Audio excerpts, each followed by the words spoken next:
Hello, my dear students. Welcome back to our science class. Students, in our today's class of science, we all are going to see our chapter number 12, which name is Beyond Earth.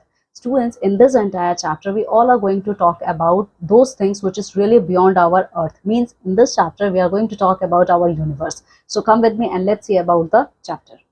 Nubra is a scenic region in Ladakh. An 11-year-old girl, Yangjol, and her twin brother Dorjoy live in one of the villages there. Students, Nubra हमारे Ladakh reason का एक बहुत ही beautiful area है. Ladakh is a union territory. ठीक है, यहाँ पे एक 11 साल की लड़की रहती है जिसका नाम है यांगजॉल और वो अपने ट्विन भाई दुर्जॉय के साथ रहती है. ठीक है, इन दोनों भाई बहनों को अपने आसपास का सराउंडिंग बहुत अच्छा लगता है क्योंकि इनके आसपास बहुत सारे माउंटेन पिक्स हैं, ग्लेशियर्स हैं और सबसे फेवरेट इनका नाइट स्काई है जो कि पूरे रात भर थाउजेंड्स ऑफ स्काई से कवर्ड होता है. ठीक है, Nubra, the weather of Nubra is mostly clear and with very little air और light pollution. The night sky is visible in great detail. Night after night, Yangtol and Durjoy gaze at the stars and feel a deep sense of wonder. ठीक है, Nubra valley जो हमारा है students, actually it's a valley area. ठीक है, यहाँ का weather बहुत ज्यादा क्लीन है और यहाँ पे पोल्यूशन बिल्कुल भी नहीं है या बहुत कम पोल्यूशन है. यहाँ पे रात बिल्कुल क्लियर होती है, स्काई बिल्कुल क्लियरली दिखता है. ठीक है, तो यांगजॉल और दुर्जॉय हमेशा ये सोचते हैं इन स्टार्स को देख के, वो काफी कुछ सोचते हैं. क्या सोचते हैं वो देखो, वो ये सोचते हैं कि growing up they have heard fascinating stories about stars from their elders. उन्होंने हमेशा से अपने एल्डर्स से इन स्टार्स के बारे में बहुत अच्छी अच्छी कहानियां सुनी हैं. उन्होंने ये सुना है कि how certain stars in the clear Nubra sky helped caravans find directions in ancient time. तो उन्होंने ये सुना है कि नुब्रा वैली में जो ये क्लियर स्टार्स होते हैं ये ओल्डर टाइम्स में लोगों को रास्ता फाइंड आउट करने में हेल्प करती थी. साथ ही साथ वो ये भी सोचते हैं कि ये जो स्टार्स हैं इनके बीच का डिस्टेंस कैसा है, कैसे ये अलग अलग पैटर्न्स ये फॉर्म करते हैं. ठीक है, और ये क्या करते हैं, ये स्काई को देखते हैं और इमेजिनरी लाइन को फॉर्म करना शुरू करते हैं जैसे डॉट्स हैं. ठीक है, और उनके थ्रू वो क्या करते हैं, लाइंस ड्रॉ करते हैं. ये इन लोगों की इमेजिनेशन है. सो दिस एक्टिविटी स्टूडेंट्स ये आप लोगों को करना है.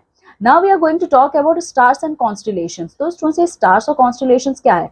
At night when we look up we see many stars, some bright some dim. आप लोग रात में जब स्टार्स को देखोगे तो बहुत सारे स्टार्स आपको स्काई में दिखते हैं. उनमें से कुछ स्टार्स ना बहुत ज्यादा ब्राइट होते हैं तो कुछ स्टार्स आपके डिम होते हैं. ठीक है, stars shine with their own light. ठीक है, स्टार्स की अपनी खुद की लाइट होती है. जैसे सन हमारा, सन इज ऑल्सो अ स्टार. ठीक है, तो सारे स्टार्स के पास अपनी खुद की लाइट होती है. कुछ स्टार्स ग्रुप में रहते हैं तो वो एक पैटर्न को, तो जब ये पैटर्न फॉर्म करते हैं they created themselves into a shape. वो एक शेप ले लेते हैं. जैसे बहुत टाइम पहले, लॉन्ग एगो, जो लोग थे उन्हें स्टार्स को देख के, ठीक है, स्टार्स को बहुत अच्छे से ऑब्जर्व करते थे, उन्हें पता चल जाता था कि ये जो पैटर्न बन रहा है वो किसी एनिमल का है, किसी ऑब्जेक्ट का है, या फिर जो स्टोरीज हमारी लेजेंडरी स्टोरीज है उससे रिलेटेड किसी कैरेक्टर का है. ठीक है, हर कल्चर ने इन पैटर्न्स को अलग अलग नाम दिया है अपने अपने कल्चरल स्टोरीज के अकॉर्डिंग.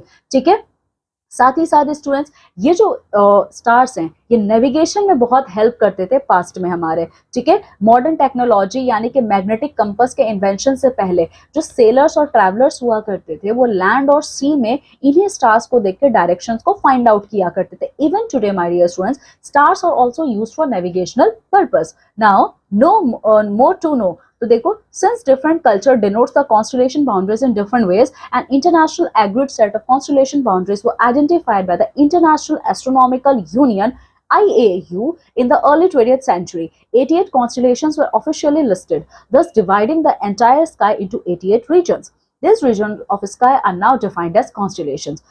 अगर आप देखेंगे पूरे वर्ल्ड की जितने भी कल्चर्स है सब लोगों ने अपने अपने अकॉर्डिंग इन स्टार्स को नाम दिया है. ठीक है, तो एक कॉमन, इन सारे कल्चर्स का नाम अलग अलग है तो इसको एक कॉमन नाम देने के लिए इंटरनेशनल एस्ट्रोनॉमिकल यूनियन ने अर्ली 20th सेंचुरी में 88 कॉन्स्टेलेशंस को फाइंड आउट किया है. ठीक है, कि हमारा जो पूरा स्टार है वो 88 कॉन्स्टेलेशंस में डिवाइडेड है. ठीक है, आगे देखिए. सी इन अर्लियर टाइम्स, ठीक है, अर्लियर टाइम की अगर हम बात करें स्टूडेंट्स तो group of stars forming patterns were called constellation. What is the meaning of constellations, क्या है कॉन्स्टेलेशन. ये जो स्टार्स हैं, ठीक है, ये ग्रुप में होते हैं और ये पैटर्न को फॉर्म करते हैं. तो जब ये पैटर्न को फॉर्म करते हैं so that pattern is known as constellations. ठीक है, अगर आप आज की बात करोगे, ठीक है, आज भी हमारे स्काई में बहुत सारे पैटर्न्स आपको देखने को मिलेंगे. They are called as constellations. ठीक है, However, since the star patterns are the most noticeable feature, the term constellation is still commonly used for this groups. वैसे ये जितने भी स्टार पैटर्न्स है, इनको देख के आपको पता चल जाएगा कि वो किसी एनिमल को शो कर रहे हैं या फिर किसी अदर ऑब्जेक्ट को शो कर, but still today we call them constellations. Okay, ये फिगर 12.3 है, इसमें आपको कुछ कॉन्स्टलेशंस बनते हुए दिख रहे हैं यहाँ पे. ठीक है, तो कुछ कॉन्स्टलेशंस हमारे उनको एक नाम दिया गया है. तो देखिए, imaginary lines are drawn between stars for easier identification. ये जो कॉन्स्टलेशंस हैं ये स्टार्स बनाते हैं, लेकिन इनके बीच में कोई लाइन नहीं होती है, सिर्फ एक डॉटेड फॉर्म में होते हैं. ठीक है, हम लोगों ने एक इमेजिनरी लाइन इन्हें आपस में दे दिया है, मतलब इनके बीच में आपस में बना दिया है, जिसकी वजह से हम इन्हें इजीली आइडेंटिफाई कर पाए. ठीक है, ओरियन तो बहुत ही कॉमन आपका एक कॉन्स्टलेशन है ओरियन. ओरियन हमेशा एक हंटर के शेप में दिखाया जाता है. यू कैन से this is the picture of Orion. Okay, वो 3 stars in the middle representing his belt. अब ये हंटर इसको क्यों कहा गया है, क्योंकि इसके मिडल में 3 स्टार्स हैं जो कि बेल्ट के शेप को फॉर्म करते हैं. ठीक है, इसके अलावा अपार्ट फ्रॉम ओरियन, ठीक है, ओरियन अपने हमेशा एक डॉग को फॉलो करता है, कैनिस मेजर जिसका नाम है. ठीक है, battling a bull, Taurus. Canis Major includes Sirius, the brightest star in the night sky. ठीक है, तो जो ये ओरियन का डॉग है जिसका नाम कैनिस मेजर है, वो हमेशा एक टॉरस यानी एक बुल के साथ फाइट करता हुआ आपको दिखेगा कॉन्स्टलेशंस में. ठीक है, so Canis Major it's also a group of stars. इसमें क्या होता है, इसमें सीरियस नाम का एक स्टार है. ये जो सीरियस स्टार है ये पूरे एंटायर यूनिवर्स का, पूरे स्काई का सबसे ज्यादा ब्राइटेस्ट स्टार है. ठीक है, नाउ मोर टू नो.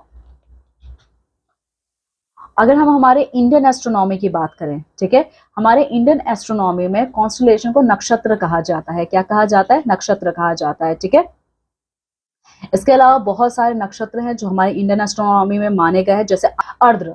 इसको students a star called Betelgeuse in Orion constellation. देखो, ये जो ओरियन कॉन्स्टलेशन है इसको हमारे इंडियन एस्ट्रोनॉमी में अर्द्र के नाम से जाना जाता है. ओके, और Krittika, Krittika a group of stars called Pleiades in the Taurus constellation. ये जो टॉरस कॉन्स्टलेशन है, ठीक है, उसको हमारी कंट्री में मींस इंडियन एस्ट्रोनॉमिकल टर्म में इसको कृतिका कहा जाता है. ठीक है, now 2 well known patterns. Constellations के 2 हमारे वेल नोन पैटर्न्स हैं, वो कौन कौन से हैं देखो, Big Dipper and the Little Dipper. Okay, ये जो फिगर 12.4 है यहाँ पे आपको 2 वेल नोन पैटर्न कॉन्स्टलेशंस के दिख रहे हैं. ठीक है, जिसका नाम है the Big Dipper and the Little Dipper. Okay, the pole star और द पोलारिस. ठीक है, जो पोल स्टार हमारा है और पोलारिस दोनों एक ही हैं, ये आपके लिटिल डिपर का पार्ट है. ठीक है, जो पोलारिस है ये हमेशा स्टेशनरी रहते हैं, ये कहीं भी मूव नहीं करते, ये हमेशा आपको नॉर्दर्न स्काई में ही दिखेंगे. इसी की हेल्प से हमें नॉर्थ डायरेक्शन, नॉर्दर्न हेमिस्फीयर में फाइंड आउट करने में हेल्प होता है. ठीक है, नाउ मोर टू नो. यहाँ देखिए क्या है, the Big Dipper lies in the constellation Ursa Major while the Little Dipper lies in the constellation Ursa Minor. जो बिग डिपर है ये उर्सा मेजर के अंडर आता है, और जो आपका लिटिल डिपर है it comes directly under Ursa minor. ठीक है, इंडिया में बिग डिपर को सप्तऋषि कहा जाता है और पोल स्टार को ध्रुव तारा कहा जाता है. Okay, again more to know. Apart from common regional stories associated with stars in the constellation, many forest-dwelling communities or tribes of India also have their own stories about them. सिर्फ regional stories हमारी country में इन stars या constellation से related नहीं है, बहुत सारी stories ऐसी हैं जो ट्राइबल कम्युनिटीज से भी रिलेटेड है. जैसे कि एग्जांपल अगर आप देखोगे, the 4 stars in the Big Dipper that approximately form a rectangle are viewed by tribes in central India as the grandmother's cohort with the 3 thieves, 3 other stars stealing it. हमारे central India के जो tribes हैं उनके according जो Big Dipper है, big dipper के जो 4 stars है वो एक रेक्टेंगल का शेप फॉर्म करते हैं. ठीक है, और ये शेप इनके लैंग्वेज में ग्रैंड मदर्स कॉट है. ठीक है, इस ग्रैंड मदर्स कॉट को 3 चोर यानी 3 थीव्स स्टील करने की कोशिश करते हैं. ठीक है, ये ट्राइबल स्टोरी है. ओके, और भी सेंट्रल इंडिया की ट्राइबल स्टोरी है. Fisherman along the Konkan coast imagine the 4 stars as a boat with the last 3 star as the neck of boat. ठीक है, वही आप कोंकण कोस्ट की बात करोगे, यहाँ पे जो ये 4 स्टार्स हैं, ठीक है, इन 4 स्टार्स को ये लोग बोट के शेप में इमेजिन करते हैं. ठीक है, now the next topic, night sky watching. Night sky watching का मतलब यहाँ पे क्या है, देखिए, बिल्कुल क्लियर और क्लाउडलेस नाइट्स में अगर आप देखेंगे आपको स्टार्स बिल्कुल क्लियरली विजिबल होते हैं. ठीक है, बहुत सारे बिग सिटीज में आपको बहुत कम स्टार्स देखने को मिलते हैं just because of light pollution, smoke and dust. ठीक है, लाइट पोल्यूशन का मतलब क्या होता है? Is the excessive artificial light at nights that limits visibility. Light pollution का मतलब क्या है? सिटी एरिया में, अर्बन एरियाज में एक्सेस लाइट यूज होता है, आर्टिफिशियल लाइट्स। ठीक है, विलेज में डार्क होता है, वहाँ पे पोल्यूशन कम होता है, डार्कनेस ज्यादा है, इसीलिए वहाँ पे आपको ये स्टार्स क्लियरली दिखेंगे। ठीक है, टॉल बिल्डिंग्स और ट्रीज अराउंड योर होम में ऑल्सो ब्लॉक योर व्यूज। आपके घर के आसपास काफी टॉल बिल्डिंग्स होती हैं या फिर काफी ट्रीज होते हैं, तो वो भी क्या करते हैं? आपके व्यू को ब्लॉक कर देते हैं, आप क्लियर स्काई को देख नहीं पाते हो। ठीक है, the night sky is best observe from open dark space. If you are talking about night sky, it is really best visible from open dark spaced area. Okay, now more to know. देखिए इसमें क्या है more to know में, light pollution is growing sharply globally. अगर हम light pollution की बात करें तो ये पूरे ग्लोबली, मतलब पूरे वर्ल्ड में काफी तेजी से बढ़ रहा है। ठीक है, इसकी वजह से हम हमारे नाइट स्काई के व्यू को खोते जा रहे हैं धीरे धीरे करके। ठीक है, some dark sky reserves and parks have been established around the world. ठीक है, इसको मेंटेन करने के लिए, ताकि लाइट पोल्यूशन पूरा का पूरा हमारे नाइट स्काई व्यू को डल ना कर दे, बहुत सारे ऑब्जर्वेटरीज और पार्क्स को बनाए गए हैं एंटायर वर्ल्ड में। ठीक है, light pollution in the reserve is control to preserve dark skies of research. ये जो लाइट पोल्यूशन रिजर्व्स में, ठीक है, इन्हें क्यों कंट्रोल किया जा रहा है? ताकि डार्क स्काई को हम देख पाए और हम लोग हमारे यूनिवर्स के ऊपर रिसर्च कंटिन्यू कर पाए। ठीक है, there are a few organisation which are working to educate people about reducing light pollution. पूरे वर्ल्ड में बहुत सारे ऑर्गेनाइजेशंस भी हैं जो लोगों को अवेयर करते हैं इस बारे में कि आप लाइट्स का यूज तभी कीजिए जब आपको जरूरत है, फिर आप अगर जरूरत नहीं है तो लाइट्स आप ऑफ कर दीजिए। ठीक है, इसके अलावा देखिए सारे स्टार्स या कॉन्स्टिलेशंस आपको विजिबल नहीं होते हैं हर दिन। ठीक है, हर रात ऐसा नहीं है कि जो स्टार आज आपने देखा कल भी आप उसको देखोगे। ठीक है, for instance the pole star can not be seen from southern hemisphere. Best example pole star का है। पोल स्टार आपको सदर्न हेमिस्फीयर से बिल्कुल भी नहीं दिखता है। ठीक है, टू आइडेंटिफाई अ स्टार और constellation you need to know its shape and where to look for it in the sky. Stars को या कॉन्स्टिलेशंस को फाइंड आउट करने के लिए आपको उनके शेप को देखना पड़ेगा और उनके ब्राइटनेस को भी देखना पड़ेगा। ठीक है, you can use images like figure 12.3 and 12.4। ठीक है, ये जो दो फिगर्स आपने ऊपर देखे हैं, आपको ये पैटर्न्स को याद करना पड़ेगा, तो ही आप क्या कर सकते हो, फिगर्स जो आप अपने स्काई में देखोगे उसको फाइंड आउट कर सकते हो। ठीक है, now more to know sky map. Sky Map is a very handy app for identification of stars, constellation and planets from mobile phones. Sky map नाम का एक एप्लीकेशन है जो कि बहुत कह सकते हो बहुत अच्छा एप्लीकेशन है। ये आपको स्टार्स को आइडेंटिफाई करने में, कॉन्स्टिलेशंस और प्लैनेट्स को आइडेंटिफाई करने में आपकी हेल्प करता है। ठीक है, और ये हर मोबाइल फोन में अवेलेबल है। ठीक है, Sterlium is another search app. Apart from Sky app, we have another app known as Sterlium. ठीक है, the computer version of Sterlium is free to download and has many features. Sterlium का जो computer version है ये बिल्कुल free है और इसमें कई सारे फीचर्स आपको देखने को मिलेंगे। Now preparation for night sky watching. तो नाइट स्काई को आप कैसे देख सकते हो, क्या क्या प्रिपरेशन करनी चाहिए ताकि आपको अच्छा नाइट स्काई व्यू दिखे? तो देखो, with adult guidance select a dark open area away from lights, tall building and grasses. आप अपने किसी एडल्ट के हेल्प से आप क्या करोगे कि ऐसा एरिया सेलेक्ट करोगे जो आर्टिफिशियल लाइटिंग से बिल्कुल दूर हो, जहाँ पे ब्लॉकेज ना हो आपके लिए। ठीक है, इसके अलावा आप डेट और टाइम भी चूज करोगे कि किस दिन आप ऑब्जर्वेशन करेंगे नाइट स्काई का। इसके अलावा देखो, choose a moonless night with no clouds specially for viewing the pole star. Pole star यानी ध्रुव तारे को देखने के लिए आपको क्या करना है? मूनलेस नाइट चूज करनी है, मीन्स उस दिन कोई भी चांद नहीं होना चाहिए। ठीक है, बट स्काई भी क्लियर होना चाहिए। ठीक है, इसके अलावा आप लोग बहुत सारे मोबाइल एप्लीकेशंस का यूज कर सकते हो जैसे स्काई मैप का है। ठीक है, on the chosen day go to the site with an adult, wait about half an hour for your eyes to adjust to the darkness to see the night sky more clearly. इसके अलावा जो date और day आपने choose किया है उस दिन आप अपने किसी बड़े के साथ जाएंगे, साथ ही साथ आप खुद को एडजस्ट होने में, क्योंकि डार्कनेस है, आप खुद को टाइम देंगे हाफ एन आवर का। ठीक है, ताकि आप अच्छे से रीड कर पाओ। So these two activities you are going to do with your own. Now we are going to talk about our solar system. ठीक है, सोलर सिस्टम हमारा क्या है देखिए। तो सोलर सिस्टम में first of all we are going to see about our sun. तो sun it's also a star and is the closest one to earth. ये हमारे प्लैनेट अर्थ के one of the closest stars में से एक है। ये बहुत ज्यादा हॉट है, इट्स बॉल लाइक स्ट्रक्चर, ठीक है। इसमें काफी ज्यादा अमाउंट है एनर्जी का, इसीलिए इतना ज्यादा ब्राइटली शाइन होता हुआ हमें दिखता है। प्लैनेट अर्थ पे सन जो है ये हीट और लाइट का मेजर सोर्स है, ठीक है। नाउ मोर टू नो, अगर आप देखेंगे तो सन और प्लैनेट अर्थ के बीच में जो डिस्टेंस है वो 150 मिलियन किलोमीटर्स का है, ठीक है। और इस डिस्टेंस को मेजर करने के लिए हम लोग एस्ट्रोनॉमिकल यूनिट AU का यूज करते हैं। So for measuring the distance between sun and earth we use astronomical unit small a small u, ठीक है। अनदर मोर टू नो, देखिए सन क्या है, ये सबसे ज्यादा ब्राइटेस्ट ऑब्जेक्ट है और ये प्लैनेट अर्थ पे हीट और लाइट का सोर्स है, ठीक है।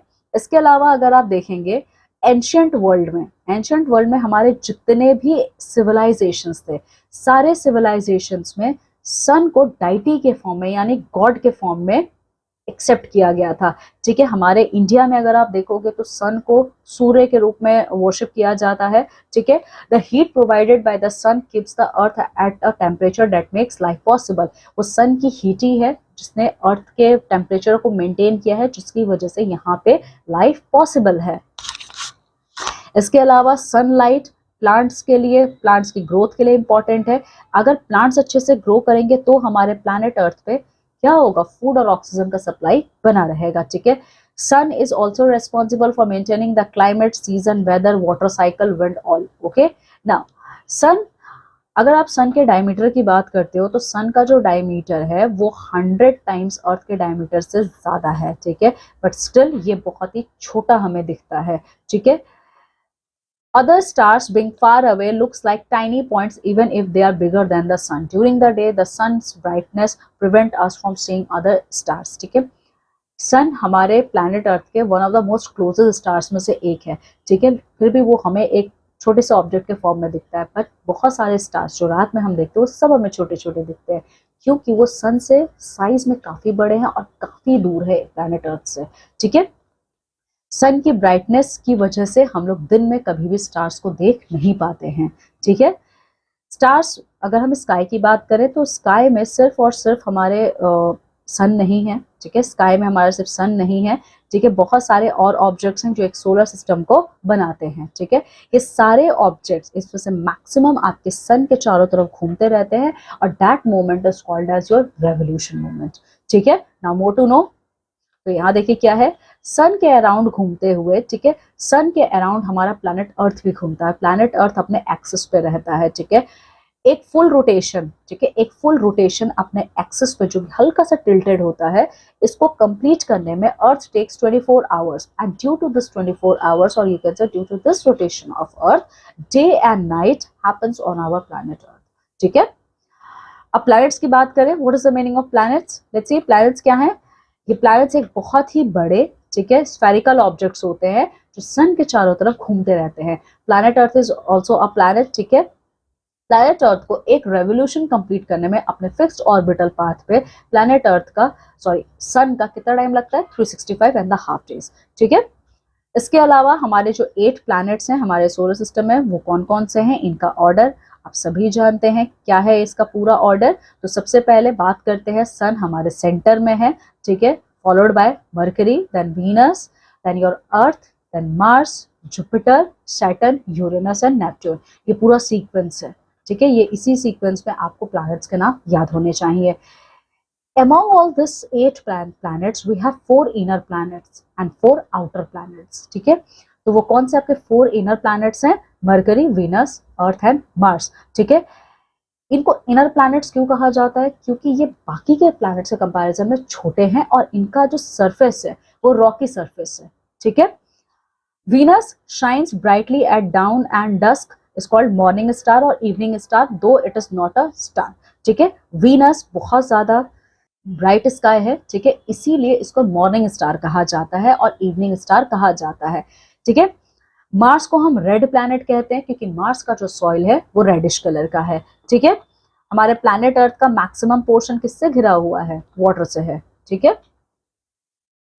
इसी पानी की वजह से हमारे प्लैनेट अर्थ, हमारा जो प्लैनेट अर्थ है वो ब्लू कलर का दिखता है स्पेस से, that's why our earth is called as blue planet, ठीक है। अब बात करते हैं our other 4 outer planets. Okay, so वो कौन कौन से हैं? जुपिटर, सैटर्न, यूरेनस और नेपट्यून। ये काफी बड़े प्लैनेट्स हैं, ये चारों के चारों काफी बड़े प्लैनेट्स हैं, जिसमें जुपिटर सबसे बड़ा प्लैनेट है पूरे सोलर सिस्टम का। ठीक है, और ये बेसिकली गैस से बने हुए हैं। ठीक है, see inner planets are made from rocky structures, outer planets are made from gaseous substances. ठीक है, ये गैस के बने हुए हैं। ठीक है, और इनमें काफी बड़े बड़े रिंग्स पाए जाते हैं। एक ही विजिबल रिंग है जो हमें सैटर्न के पास दिखता है, जो कि डस्ट और रॉक से बना है, बाकी सब इनविजिबल होते हैं। ठीक है, प्लैनेट्स को उनकी एनर्जी आपके सन से मिलता है। ठीक है, और जिसमें से जो नेपट्यून है ये पूरे टाइम ठंडा रहता है, क्योंकि यहाँ पे सन की एनर्जी जाती ही नहीं है। ठीक है, प्लैनेट्स का एटमॉस्फेयर इन हीट को क्या करता है? ट्रैप करता है, जिसकी वजह से उनका टेम्परेचर डिसाइड किया जाता है। एग्जाम्पल अगर आप देखेंगे, Venus is hotter than Mercury even though it is farther from the sun. इसके अलावा अगर आप देखोगे, हमारे पूरे सोलर सिस्टम में वीनस सेकंड रैंक पे आता है, फर्स्ट पोजीशन पे मरकरी है।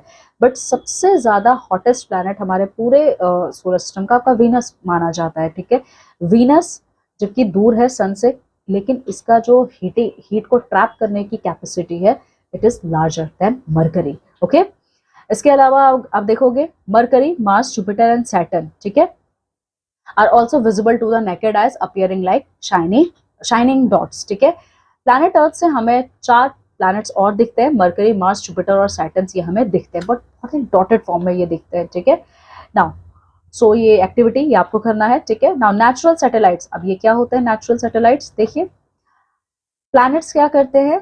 सन के अराउंड घूमते रहते हैं। कुछ नेचुरल ऑब्जेक्ट्स हैं जो प्लैनेट के चारों तरफ रोटेट करते हैं। ठीक है, so this objects which revolve around planets is called as satellites, natural satellites। ये प्लैनेट से बहुत छोटे होते हैं। ठीक है, हमारे प्लैनेट अर्थ का जो नेचुरल सैटेलाइट है उसका नाम है moon. Okay, we have only 1 natural satellite. Mars के पास 2 है, जुपिटर, सैटर्न, यूरेनस और नेपट्यून के पास बहुत सारे मून हैं। ठीक है, now we are going to talk about our natural satellite, that is moon. ठीक है, तो अगर आप अर्थ के नेचुरल सैटेलाइट की बात करते हो, तो मून को अर्थ का एक रोटेशन कंप्लीट करने में 27 डेज का टाइम लगता है। ठीक है, पूरे स्पेस में हमारा जो सबसे क्लोजेस्ट नेबर है हमारे प्लैनेट अर्थ का, वो हमारा मून है।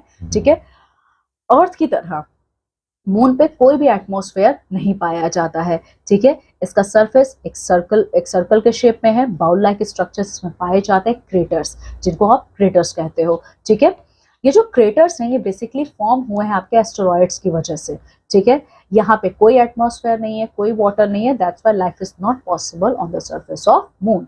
ठीक है, मून हमारे अर्थ से काफी दूर है, बट स्टिल हमारे प्लैनेट से काफी सारे स्पेसक्राफ्ट वहां पे गए हैं। इंडिया की तरफ से हमारा चंद्रयान मिशन गया था। ठीक है, नाउ मोर टू नो, तो देखिए इसमें क्या है, to improve our understanding of the moon, India's first mission of the moon, Chandrayaan-1 was launched in 2008 and the second mission, Chandrayaan-2 in 2019। ठीक है, तो मून को और अच्छे से स्टडी करने के लिए, मून के सरफेस के बारे में और अच्छा रिसर्च करने के लिए हमारी कंट्री इंडिया ने क्या किया था, मून मिशन लॉन्च किया था चंद्रयान के फॉर्म में। So for the first time it was launched in 2008, okay, and for the second time Chandrayaan-2 was launched in 2019। Third mission हमारा Chandrayaan-3 लॉन्च किया गया था आपका जुलाई 2023 को। ठीक है, इसमें आपका विक्रम लैंडर था। ठीक है, जिसने प्रज्ञान रोवर को कैरी किया था, और ये सक्सेसफुली आपका लैंड हुआ था 23 अगस्त 2023 को। ठीक है, और इस मिशन के साथ पूरे वर्ल्ड में, ठीक है, इंडिया पहला कंट्री बना था जो कि मून के साउथ पोल पे गया था। ठीक है, सो इस डे को ऑनर करने के लिए हमारी गवर्नमेंट ऑफ इंडिया ने 23 अगस्त को क्या किया है, डिक्लेयर किया है नेशनल स्पेस डे।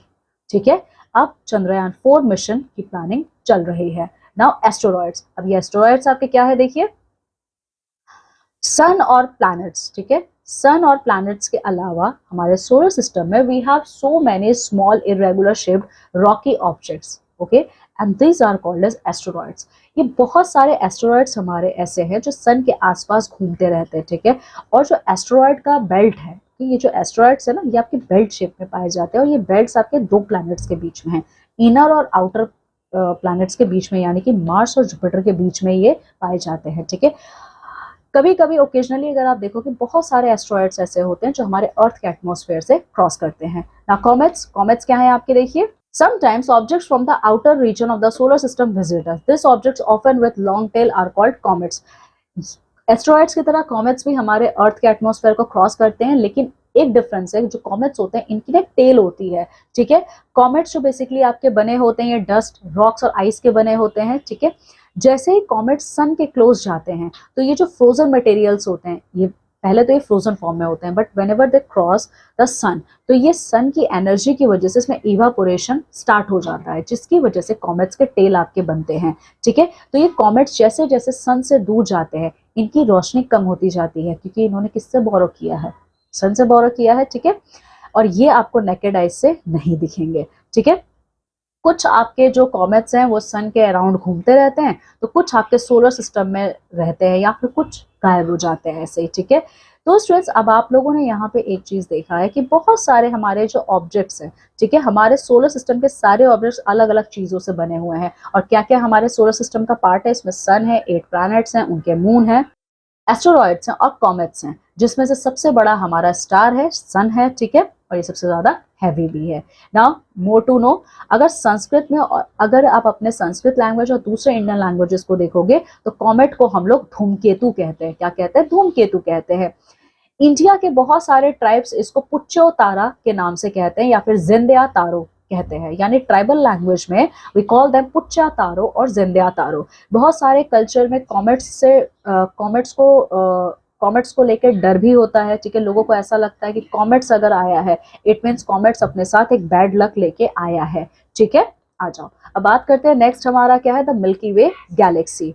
तो मिल्की वे गैलेक्सी क्या है? तो स्टूडेंट्स, अगर आप देखोगे तो आपको एकदम, जिस दिन एकदम नाइट स्काई क्लियर है बट मून नहीं है, तो स्टूडेंट उस टाइम क्या होता है, आपको सिटी से दूर आप देखोगे extended faint band of light from near north to south across the sky.